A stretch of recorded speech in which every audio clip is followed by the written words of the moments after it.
ஒருவேளை வக்ரம் இல்லை அப்படின்னா இந்த மாதம் இந்த எண்டுக்குள்ளேயே உங்களுடைய தேவைகள், பண தேவைகள், குடும்ப தேவைகள் எல்லாமே பூர்த்தி செய்து கொள்வது என்பது ரொம்ப நல்லது. 4, 5 தொடர்பு வருதுனாலே குலதெய்வத்தினுடைய அனுகிரகம் நிறைய இருக்குன்னு அர்த்தம். குலதெய்வ வழிபாடுகள் செய்யணும்னு அர்த்தம்.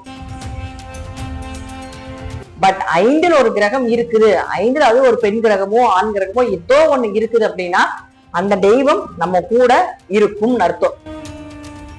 5ஆம் இடங்கிறது குடும்ப ஒற்றுமை, 5ஆம் இடங்கிறது அதிர்ஷ்டம், 5ஆம் இடம் அப்படிங்கிறது பாத்துட்டீங்கன்னா குலதெய்வம். இதற்கு உண்டான ஞானம் எல்லாமே உங்களுக்கு முழுக்க கேது கொடுத்துட்டு தான் போவார்.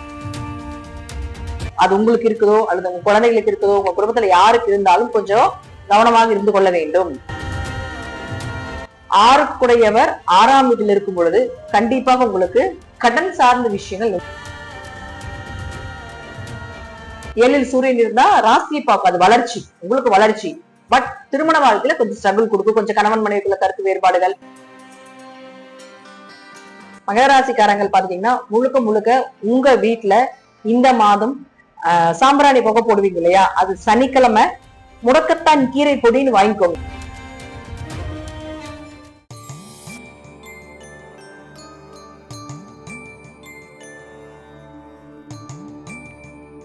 மகர ராசிக்குண்டான இந்த ஜூலை மாத பலன் எப்படி இருக்கும் அப்படிங்கறத பாக்கலாம். மகர ராசியை பொறுத்த வரைக்கும் பாத்தீங்கன்னா சனி பகவான் ஜூலை 26ஆம் தேதிக்கு மேல வக்ரகதி அடைகிறாருங்க. உங்க ஜாதகத்தில் சனி வக்ரமான்னு பாத்துக்கோங்க. ஒருவேளை சனி வக்ரமாக இருந்தால் ஜூலை 26க்கு மேல 136 நாட்கள் உங்களுடைய ஜாக்பாட் அப்படின்னு எடுத்துக்கலாம், ஜாக்பாட் நாட்கள் அப்படின்னு எடுத்துக்கலாம். ஒருவேளை வக்ரம் இல்லை அப்படின்னா இந்த மாதம் இந்த எண்டுக்குள்ளேயே உங்களுடைய தேவைகள், பண தேவைகள், குடும்ப தேவைகள் எல்லாமே பூர்த்தி செய்து கொள்வது என்பது ரொம்ப நல்லது. அதே போல வக்ரமாக இருக்குது அப்படின்னா முழுக்க முழுக்க இந்த ஜூலை 26ஆம் தேதிக்கு மேல பொருளாதாரம், பணம் இதெல்லாம் சூப்பரா இருக்கும்போது குடும்ப ஒற்றுமையா இருக்க போகுது. இழந்த செல்வத்தை மீண்டும் எடுக்கிறதுக்கு உண்டான வாய்ப்புகள் உண்டு. ஏன்னா இழந்த நிறைய இழந்திருப்பீங்க. சோ அதெல்லாம் கொஞ்சம் எடுக்கிறதுக்குண்டான வாய்ப்புகளை ஏற்படுத்தி கொடுப்பார். அது செல்வத்தை மட்டும் கிடையாதுங்க, இழந்த பெயர், புகழ், மதிப்பு எல்லாத்தையுமே எடுக்கிறதுக்குண்டான வாய்ப்புகளை கொடுத்துருவார். அடுத்தது செவ்வாய் 4 மற்றும் 11ஆம் அதிபதி 5ஆம் வீட்டுல போய் இருக்கார். சூப்பரா இருப்பார். 5ஆம் வீட்டுல இருந்து 11ஆம் வீட்டை பாக்குறாரு. அப்ப 4க்குடையவர் 5ஆம் வீட்டுக்கு போனாலே தெரிஞ்சுக்கலாம், வீடு வாங்குறது, சொத்து வாங்குறது, உங்க சொத்தை உங்க குழந்தைகளுக்கு கொடுக்கறது அல்லது குழந்தையோட போய் ஸ்டே பண்றதுக்குண்டான ஒரு அமைப்புகள் இதெல்லாம் ஏற்படுத்தி கொடுப்பார். வண்டி வாகனங்களை ஏதாவது மாத்துறது. 4, 5 தொடர்பு வருதுனாலே குலதெய்வத்தினுடைய அனுகிரகம் நிறைய இருக்குன்னு அர்த்தம். குலதெய்வ வழிபாடுகள் செய்யணும்னு அர்த்தம். அதே போல 11ஆம் அதிபதி 5ஆம் வீட்டுல இருக்கும்போது குழந்தைகள் மூலமாக உங்களுக்கு வருமானம் வரும். குழந்தைகள் மூலமாக உங்களுக்கு லாபங்கள் ஏற்படுத்தி கொடுக்க போகிறார். 5ஆம் அதிபதி உங்களுக்கு சுக்கிரன். அந்த சுக்கிரன் 5 மற்றும் 10ஆம் அதிபதியாகி அவர் இருக்கக்கூடிய வீடு 8ஆம் வீடு. பட் 5ல் ஒரு கிரகம் இருக்குது, 5ல் அது ஒரு பெண் கிரகமோ ஆண் கிரகமோ ஏதோ ஒண்ணு இருக்குது அப்படின்னா அந்த தெய்வம் நம்ம கூட இருக்கும்னு அர்த்தம். அப்போ உங்களுக்கு 5ல செவ்வாய் இருக்குதுன்னா நீங்க வணங்கக்கூடிய ஒரு ஆண் தெய்வம் உங்க கூட இருந்து வழி நடத்துது. அந்த இடத்துல இருந்து 11ஆம் இடத்தை பார்க்குது அப்படின்னாலே நம்ம முழுக்க தெரிஞ்சுக்க வேண்டிய விஷயம் என்னன்னா நல்ல லாபங்கள் கிடைக்க போகுது, நல்ல வருமானம் வரப்போகுது, உங்களுடைய ஆசைகள், கனவுகள் நிறைவேறதுக்கான வாய்ப்புகள் உண்டு. அது என்னவாக இருந்தாலும் அது நிறைவேறதுக்கான வாய்ப்புகள் உண்டு அப்படிங்கிறத நம்ம எடுத்துக்கணும். அடுத்தது பாருங்க, உங்களுக்கு சுக்கிரனை பொறுத்த வரைக்கும் 5, 10 8ஆம் வீட்டுல இருக்கார். சோ 5 8ல் இருந்தாலும் கேதுவோட இருக்கார். அதை கொஞ்சம் புரிஞ்சுக்கணும். நம்ம சுக்கிரன் கேது பெண் சாபத்தினுடைய அமைப்பு. ஒரு பிளஸ் என்னன்னு பாத்தீங்கன்னா கேது ஞானத்தை கொடுக்கக்கூடியவர். 5 10 5னா குழந்தை, 10னா தொழில். இந்த 2க்குண்டான ஞானத்தை உங்களுக்கு அதிகமா கொடுத்துருவார். குழந்தைகளை எப்படி பாத்துக்கணும், குழந்தைகளுக்கு உண்டான விஷயத்துக்கு உண்டான எல்லா ஞானத்தையும் கொடுப்பார். 5ஆம் இடங்கிறது குடும்ப ஒற்றுமை, 5ஆம் இடங்கிறது அதிர்ஷ்டம், 5ஆம் இடம் அப்படிங்கிறது பாத்துட்டீங்கன்னா குலதெய்வம். இதற்கு உண்டான ஞானம் எல்லாமே உங்களுக்கு முழுக்க கேது கொடுத்துட்டு தான் போவார். அதே போல அவர் 10ஆம் அதிபதி மாதிரி இருக்கிறதா தொழிலை பத்தின ஞானத்தை அதிகமா கொடுத்துருவார். நிறைய விஷயங்களை கத்துக் கொடுத்துட்டு போயிடுவார். இது ஒரு பிளஸ்.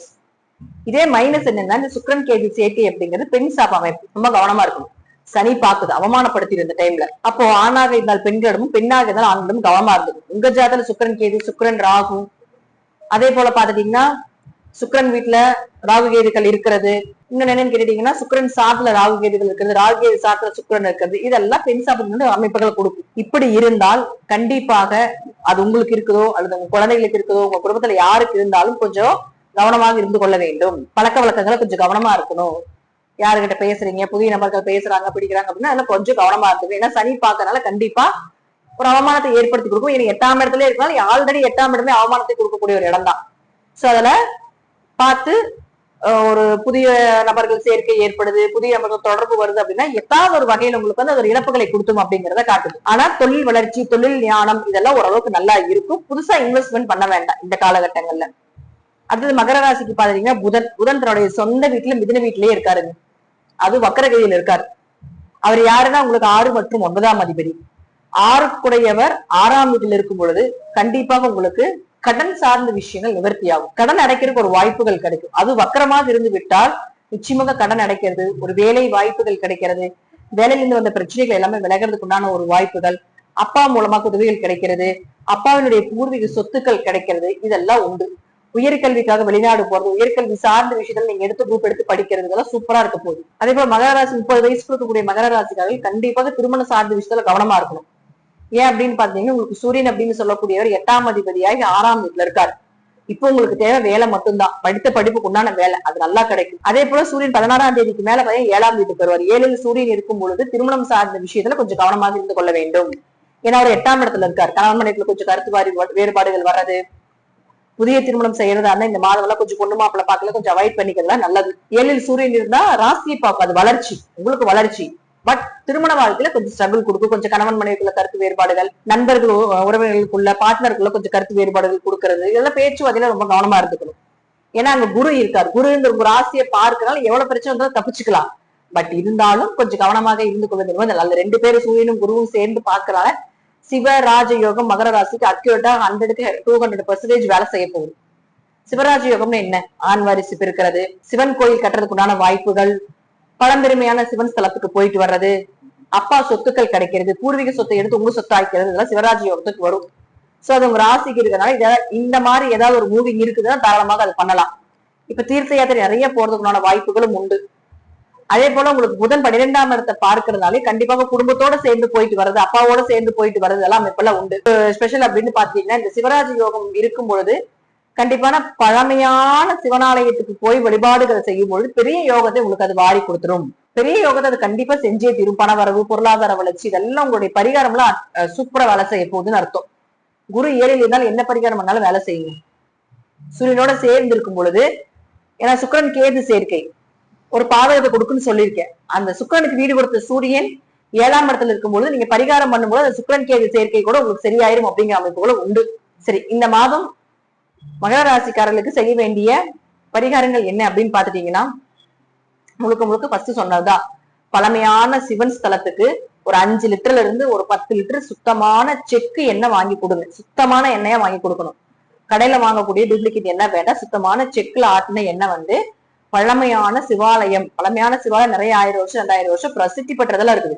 பிரசித்தி பெறாம அந்த கோயிலுக்கு ஒரு அபிஷேகம் பண்றதுக்கு கூட ஆள் இல்ல, நிறைய கோயில் கட்ட முடியாம சிரமப்பட்டு இருக்கிறாங்க அப்படின்னு இருக்கக்கூடிய சிவாலயத்துக்கு எண்ணெய் வாங்கி கொடுக்கறது, சிவாலய கட்டுமான பணிக்கு உதவிகள் செய்யறது, அதுக்கு ஏதாவது அங்க இருக்கக்கூடிய ஐயர்கள், ஏன்னா குருனா ஐயர்களுக்கு ஏதாவது பணம் கொடுத்து உதவி செய்யறது, இதெல்லாம் பண்ணினீங்கன்னா சர்வ தோஷங்களும் மகர ராசிக்கு இந்த மாசம் ரெடி ஆகும். இது ஒண்ணு. ரெண்டாவது, இந்த மாசம் நீங்க என்ன கலர்ஸ் யூஸ் பண்ணலாம் அப்படின்னு பாத்தீங்கன்னா, கண்டிப்பாக கிரீன் யூஸ் பண்ணலாம், எல்லோ யூஸ் பண்ணலாம், ஒயிட் யூஸ் பண்ணலாம். அடுத்தது பாத்துட்டீங்கன்னா ஆரஞ்சு யூஸ் பண்ணலாம். இதெல்லாம் சூப்பரா இருக்கும். என்ன நம்பர் யூஸ் பண்ணலாம் அப்படின்னு நீங்க பாத்துட்டீங்கன்னா, 1ஆம் நம்பர் இந்த மாசம் கொஞ்சம் நல்லா இருக்குங்க. அதே போல 3ஆம் நம்பர் கொஞ்சம் நல்லா இருக்கும். மகரத்துக்கு எப்பவுமே ரொம்ப சக்சஸ் கொடுக்கக்கூடிய நம்பர் அப்படின்னா 9ஆம் நம்பர். இது யூஸ் பண்ணலாம். ஃபர்ஸ்ட் கிளாஸ் 9 தான், 2வது அந்த நம்பர் எல்லாமே. தாந்திரிக பரிகாரமாக என்ன செய்யலாம் அப்படின்னு பாத்தீங்கன்னா, மகராசிக்காரங்கள் பாத்தீங்கன்னா முழுக்க முழுக்க உங்க வீட்டுல இந்த மாதம் சாம்பிராணி புகை போடுவீங்க இல்லையா, அது சனிக்கிழமை முடக்கத்தான் கீரை பொடின்னு வாங்கிக்கோங்க. அதோட சாம்பிராணி கலந்து போடுறது ரொம்ப விசேஷம். ஏன்னா சனி அந்த 8ஆம் இடத்தையும் பார்க்குது. சனிதான் முடக்கத்தான் கீரைக்கு உண்டான காரகம். சோ அது சாம்பிராணியோட சேர்ந்து போடும் பொழுது கொஞ்சம் அந்த தடை தாமதத்தை உடைச்சு அந்த கிட்டப்பயிர் எல்லாம் கொஞ்சம் விலக்கி கொடுக்கும் அப்படிங்கிற அமைப்புகள் உண்டு. அப்படி இல்லைனாலும் முடக்கத்தான் கீரை சூப் வச்சு நம்ம வாரம் ஒரு 2 நாள் குடிக்கிறது ரொம்ப விசேஷம். இது இயற்கையாகவே பண்ணணும். அல்லது இந்த மாதம் இந்த பரிகாரம் பண்ணும்பொழுது அக்யூரேட்டாக அந்த தேவையில்லாத கெட்ட பேர் அவமானங்கள்ல விலகிறதுக்கான வாய்ப்புகளும் இந்த மகர ராசிக்கு நிச்சயமாக இந்த மாதம் ஏற்படும் அப்படிங்கிற மாற்று கருத்துக்கு இடமே கிடையாது. இதெல்லாம் உங்க ஜாதக ரீதியாக தசாபுத்திகள் ரீதியாகவும் நான் சொல்லக்கூடிய கருத்துக்கள் மாறுபடலாம். நன்றி. இன்னும் நல்ல பதிவில் சந்திக்கலாம். திருச்சிற்றம்பலம், தில்லையம்பலம், ஸ்ரீ நரசிம்ம திருவிலே சரணம்.